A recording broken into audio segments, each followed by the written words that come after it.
Hi, everyone, and welcome back to another episode of Behind the Post. Our next guest has a passion for social media marketing, creating engaging content, and building communities that truly connect. Whether it's running exciting campaigns, collaborating with influencers, or helping brands grow, he's motivated by making a real impact. Before joining Avoma, he was at Demandbase, managing influencer and community efforts. Now at Avoma, he's focused on social media, influencers, and community management. When he's not at his day job, you can find him exploring new culinary experiences and cheering on his favorite sports teams. So let's welcome our guest for this episode, Mohamed Azhar. Mohamed, are you ready to go behind the post with me? Yes, of course. Amazing. I'm so excited to have you here and talk about the incredible brand following that you have grown at Avoma.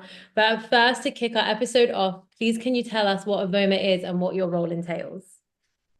Yes. Well, thanks for the introduction. That was a wonderful introduction. Thank you very much. So Avoma, we are basically an AI-powered meeting assistant and conversation intelligence tool.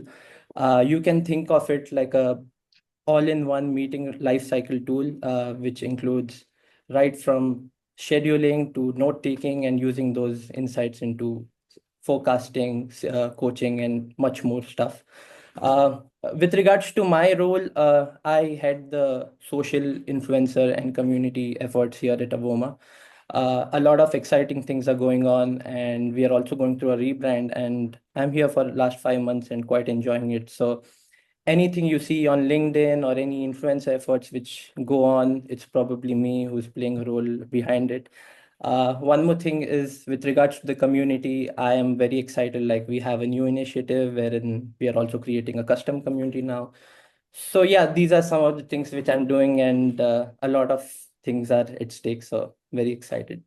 Amazing. I'm so excited to have you here because, as you said, there's a lot of exciting initiatives happening at Avoma. And as you mentioned, so you joined Avoma in July 2024, and then by that November, your LinkedIn following increased by an incredible 7,500 followers. So the first question I have to ask you is, what was the first thing you focused on when you joined the team to set this incredible growth in motion? Yeah, I mean, the numbers were incredible. It was crazy. Last 5 months, we did see a lot of growth. But I would say, like you asked me the first steps, I would say it has to be down to the basics, no matter which account you take hold of. I think the first few steps should be, especially coming into tech companies, I think it's important to know your product well. It may seem basic, but it's very important.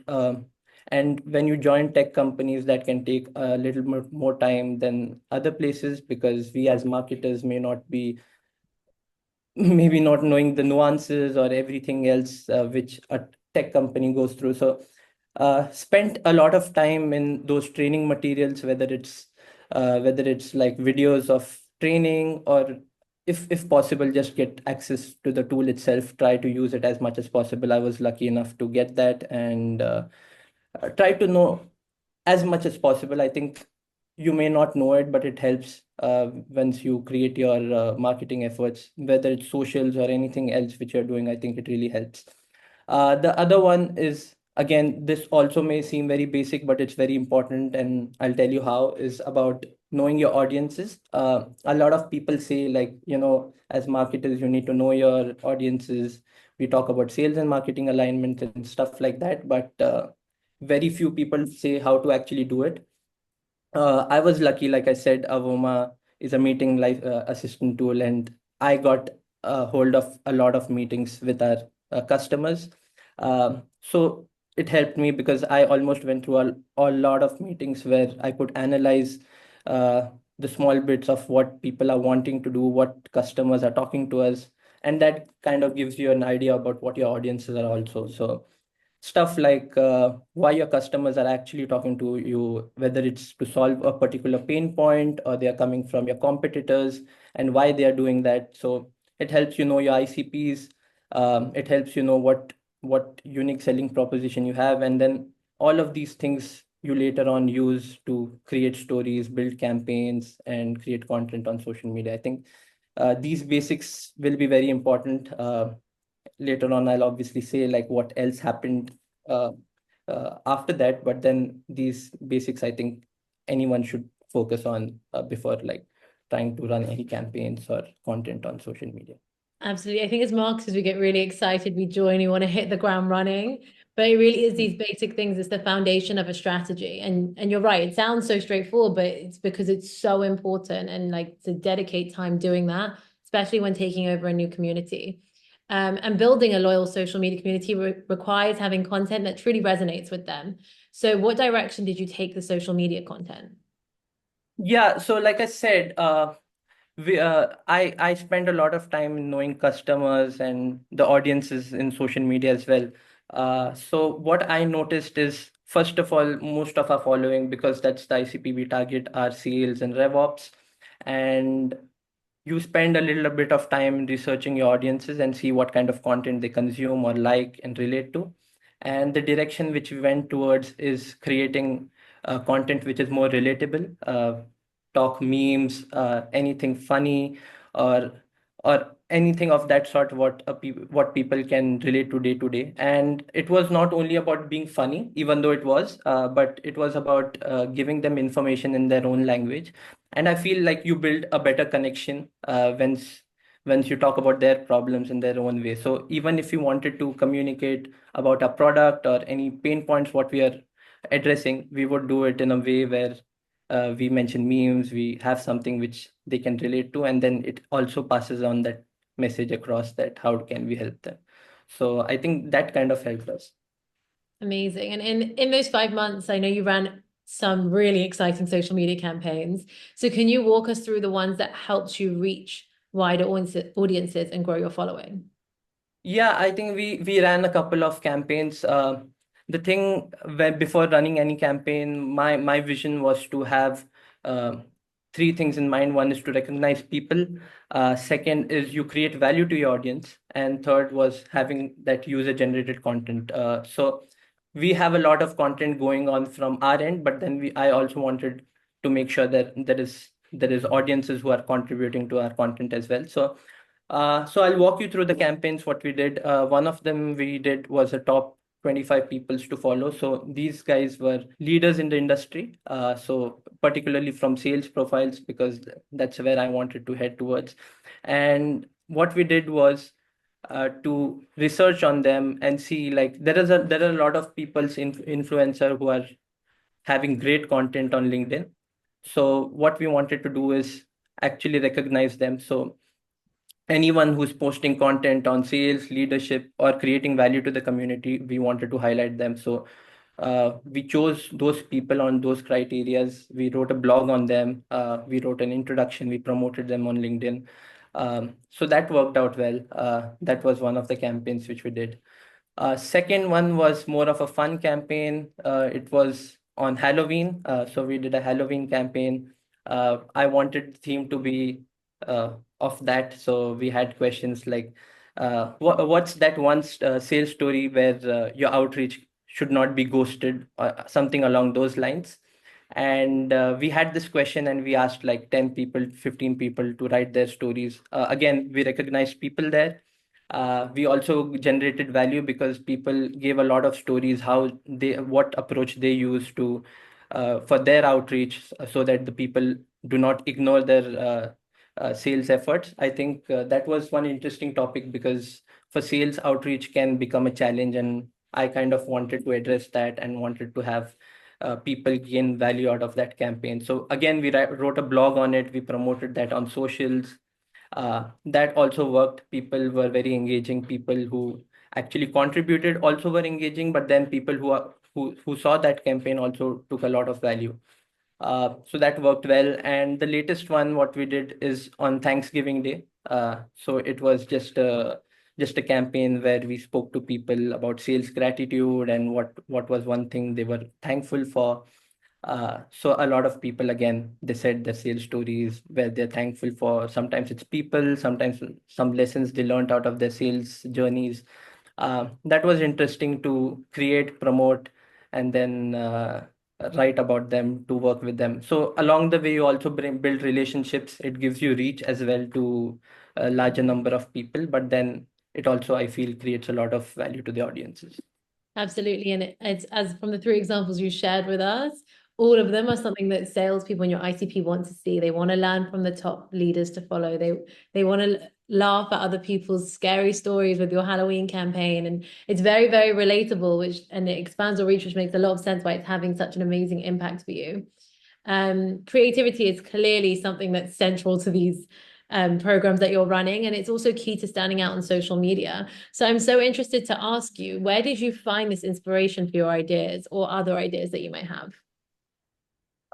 Yeah, honestly, I think creativity can come from everywhere, basically. And I feel as a social media manager, it's one of your roles to even not only post content, but also be there on social media all the time to see like what's happening, what's trending, if any memes work and stuff like that. So that's one place, it's an obvious place where you can have some inspiration from. Another thing is like I noticed is Reddit. A lot of people actually discuss what's going on. So maybe not in terms of memes, but in terms of subjects, you can actually look at the pain points, what people are talking about, maybe work around that, maybe make a story on that. So Reddit is, I found to be a gold mine of information in terms of getting those inspirations. Third, I also feel like it could be general stuff also. Like you can say it could be a conversation with your colleague or maybe a scene from a movie.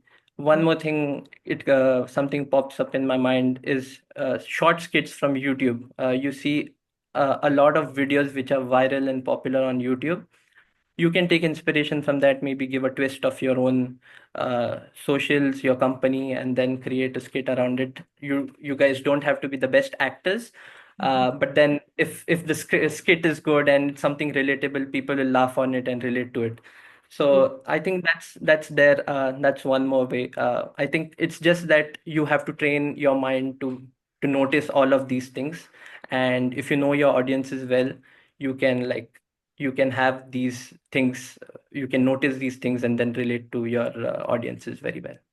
Yeah, for sure. And I like the idea of just taking general content or conversations with your colleagues because that at the end of the day is what's very relatable to the audience. The next question I want to ask you is what types of content or campaigns did you notice perform the best in these 5 months? Were there anything that was actually quite surprising that it was really successful or anything that flopped that you just did not see coming?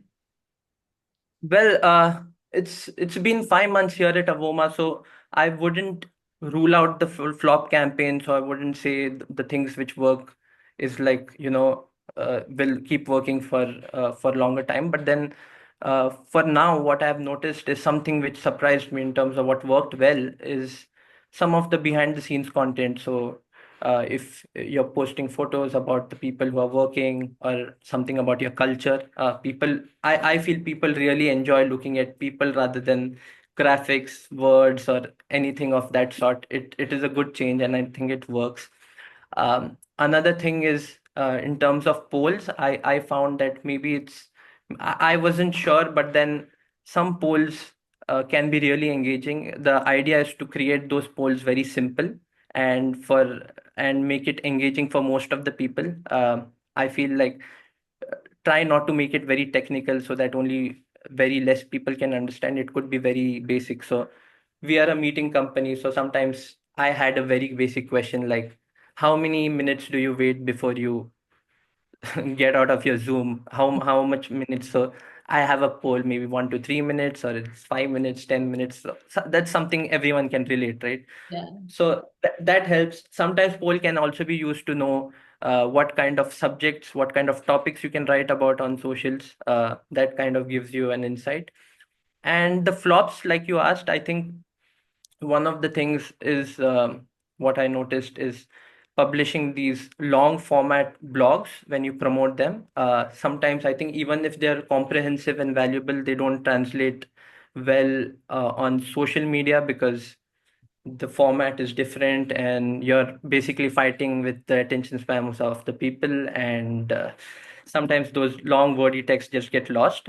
So that's something which I found it challenging, but one thing you can do is make it be creative, make it visually appealing. uh, the thing what I do now is, if even if I'm promoting blogs, maybe have a carousel which gives them an overview, so that kind of gives them a place where they can go through the overview. If they like, they'll click the blog, but then they don't necessarily, there's less chances of getting it getting lost on your feed than just a wordy text. Absolutely. It's all about playing to the strengths of the platform. So as you said, carousels are very, very engaging on LinkedIn. So turning a blog into that will keep people's attention longer because we really are out here fighting for people's attention. And Yeah. also polls, I completely agree with you. I will vote on any poll. I just love it. I find I want to see what other people are voting. So I'm not surprised that that's working really well for you. Um, so do you rely on organic content for this growth? I'm interested to ask, or did you incorporate paid strategies like ads to the mix? If you did, how did you balance them? Honestly, in terms of our social media efforts, we haven't done any paid campaigns. It's been all organic. The idea was to, I think one of the key principles I would say is to be consistent on social media, to keep delivering every day at a certain time and keep having that quality of content going. So the value of being authentic and creating value for your audiences works out really well. I think all our engagement and following happened due to that. Um, One more strategy, what we did is to go, and it's not only about your own social media and you posting stuff, it's all about engagement. So whether it's sometimes what happens is people post, but then they don't engage with the audiences who comment. And even if they do, that's a good thing. But then I would take it one step further and say, go out there and also try to engage in other people's posts, the people who you like, who are relatable to your brand. Try and go there. That increases your reach. That gives you authenticity, and as well as it creates that kind of buzz and engagement which you want to. Um, and yeah, I think those basic things which we followed, and for now, it has worked, the organic way of going about it. Amazing. I think it's so nice to hear also for our listeners and anyone in marketing that you can really experience this growth just organic. Because a lot of people don't have the budgets for paid marketing as well. So it's interesting to hear that you've done this solely organically. Um, Looking ahead, are there any new strategies that you're excited to implement to further boost Avoma's brand awareness? Is there anything else you're going to explore in the coming months? Yeah, I mean, I have few things in mind. I think that's something, it's a trend, and I think it works out very well in terms of running your social media. I think there are three things I would like to mention. One is the employee advocacy, the other one is the influencer marketing, which happens, and third one, which right now I'm working on, the first is customer advocacy. I feel like making customers a part of your strategy is very important and powerful. Uh, so therefore, the idea is to leverage them, leverage their insights to create your testimonials, the case studies, or even social engagement. Uh, it's very powerful because they are actually actual users of your product. So everything what comes from them will be authentic and real, and also from the audience point of view, it's more credible when it comes from a customer. So I would say it's a great idea to invest some time to create that program. It works out both ways, even for socials as well as the product side of things. But I would say about socials now. But I think it's a great idea to have customers part of your strategy. And not only when we talk about socials, it's not only about LinkedIn or Twitter, as X they call it now, but also about, external communities like Slack, Reddit. A lot of conversations go there, and many people tend to ignore it. You'll actually be surprised how many conversations about your product or your competitors or about the industry you are in people talk. And I think these things should be utilized, and it works best if you can include the customers as part of your strategy and encourage them to engage with these guys. Absolutely. There's so much power in your customers' voices and so much credibility that they have if they're speaking highly of your brand. So I that in combination with influence marketing and employee advocacy, as you're saying, it's unstoppable. And really just having that user generated content from the people that use your product is something that's gonna make other people be like, hey, I want to see what Avoma does. I want to see how Avoma can help me. So before we close out the episode, I have two last questions for you. Firstly, in your opinion, if you could pinpoint one time, what was the biggest turning point in your strategy that fueled this follower growth? Yeah, I would say creating content which feels human, as simple as that. I believe like there's a notion where B2B companies have to talk in a certain manner, be very corporate and professional, but then I don't necessarily think it's valid for every B2B company, because my thought process is that you're actually connecting to humans end of the day, and you have to create a language, what they relate to, a tone, what they relate to. And I think going that way, I think it really worked. We spoke about memes, relatable content, funny stuff. So all that works. Of course, you create a balance between those things. It cannot be a meme page, but then you create a balance wherein you're communicating with them well, with the help of memes, but as well as you're creating value to them. But then I feel keep it keep the tone very human, so that people listen to you, so actually they know what you're talking about. And another thing is creating highly relatable and shareable content. So we spoke about campaigns like the Halloween campaign and the Thanksgiving campaign and the top leadership to follow campaign. So one of the things what we did when we actually did this is we actually also created a personalized quote cards for these members. So if I feature you, I would have a quote card specifically for you. So what happens is everybody likes to get featured. So if I have a quote card for you, they would more often than not post it on their LinkedIn. They would tag Avoma, and then that would create some kind of virality. Because whenever I feel when you're creating some kind of a strategy, try to make it relatable one, but also very shareable. And I think creating these quote cards help them to actually showcase it on their feed, and then they tagged us, and then we promoted it, we commented there, and that increased our reach, engagement, and even the repost and shares and everything like that. So I think that's one more thing which worked for us. Amazing. It's a very good way to expand that reach and reach new audiences as well. And keeping your content human and then people can just relate to it. So it definitely makes sense. You see that as a turning point. The last question I have to ask you, what is the best piece of social media advice you've ever received? Uh, I would say uh, I would say this thing, brand recall comes with consistency. I believe like if you're a social media manager, just try to be consistent and stay true to your brand. I think viral content is amazing. It's great and it increases your reach, but then don't always chase it at the cost of what your brand stands for and things like that. Because I have seen examples, because I also work with the influencer side of things. I've seen brands who have invested a lot of money and funds to create these viral campaigns. But the feedback what we saw is everyone knew the campaign, but they didn't know what the brand does.